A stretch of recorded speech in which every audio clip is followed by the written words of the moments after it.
J'ai vu que mon mari mettait un somnifère dans le thé. J'ai fait semblant de l'avoir bué. Je n'oublierai jamais la soirée où tout a basculé. C'était un mardi d'automne à Paris, et la pluie tombait doucement sur les pavés, comme pour couvrir le silence pesant de notre appartement. J'avais toujours senti qu'il y avait quelque chose de trouble chez mon mari, mais jamais je n'aurais imaginé découvrir ce que je vis ce soir-là. Lorsque je l'ai observé dans la cuisine, ses gestes m'ont semblé étrangement calculés. Sa main tremblait à peine lorsqu'il glissa une petite poudre blanche dans ma tasse de thé. J'ai senti mon cœur s'arrêter une fraction de seconde, mais je n'ai laissé paraître aucune émotion. Je savais que si je réagissais sur le moment, je risquais de perdre l'avantage. Alors, j'ai attendu. Je me suis assise devant lui, j'ai porté la tasse à mes lèvres et j'ai fait semblant de boire. Le liquide chaud effleurait ma bouche, mais je n'en ai laissé passer aucune goutte. Je posai la tasse sur la table avec un calme qui ne ressemblait pas à la tempête intérieure qui m'habitait. Puis, je me suis adossé à ma chaise, feignant peu à peu la fatigue. Je devais lui faire croire que son plan fonctionnait. Quelques minutes plus tard, j'ai fermé les yeux comme si le sommeil m'emportait. J'entendais encore ses pas, lents et méthodiques, se rapprocher de moi.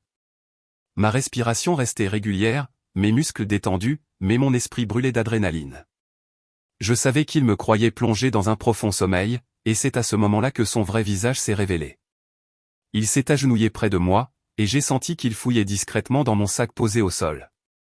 Le bruit métallique d'une clé a résonné faiblement, suivi du froissement de papier.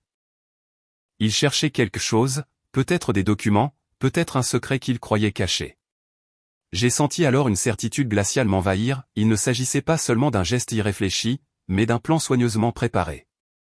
Je restais immobile, mon souffle mesuré, tandis qu'il se relevait. Ses pas se dirigèrent ensuite vers la chambre, où j'entendis le tiroir de ma table de nuit s'ouvrir. Chaque bruit me transperçait comme un avertissement. Lorsque tout sembla redevenir calme, je pris mon courage à deux mains. J'ouvris les yeux lentement, en silence, et je me glissai hors du fauteuil. Je m'approchai de la porte d'entrée et la déverrouillai sans bruit. Le froid de la nuit me saisit aussitôt lorsque je sortis dans le couloir sombre de l'immeuble. Je descendis les marches 4 à 4, le cœur battant si fort qu'il couvrait presque mes pas. À l'extérieur, la pluie me fouetta le visage, mais je n'avais jamais ressenti une telle liberté mêlée de peur. Je ne savais pas encore ce que j'allais faire, mais une chose était certaine, je ne remettrais plus jamais les pieds dans cet appartement. Et à cet instant précis, je compris que ma vie venait de prendre un tournant irréversible.